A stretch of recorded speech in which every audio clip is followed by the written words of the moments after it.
Hello, it's me, Lodit, ng Simple Recipe. At today, tayo magluluto ng ginisang apalaya with luncheon meat. At kung ready na kayo, start na tayo. So, ito yung aking ginamit na luncheon meat at hiniwa ko siya ng pa-square.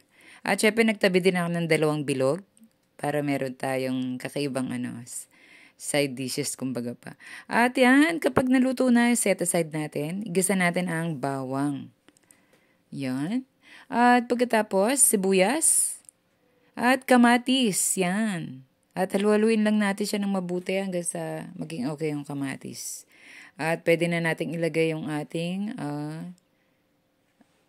ampalaya. Tapos nilagyan ko rin siya ng alamang, pero hindi ko na ginisa kasi gisa na yan. Nagtitinda kasi ako ng ginisang alamang.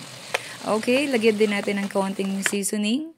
At syempre, ilagay ko na rin yung egg na binati ko kanina.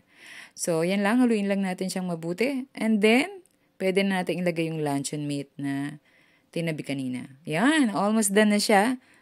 At napakasarap niya. At syempre, kakaiba. Yan ang sinasabi ko. Meron tayong bilog na fried na luncheon meat. Para mas masarap ang kain. Diba? Okay, yan lang po. At maraming salamat sa panonood. Ingat lagi at God bless everyone.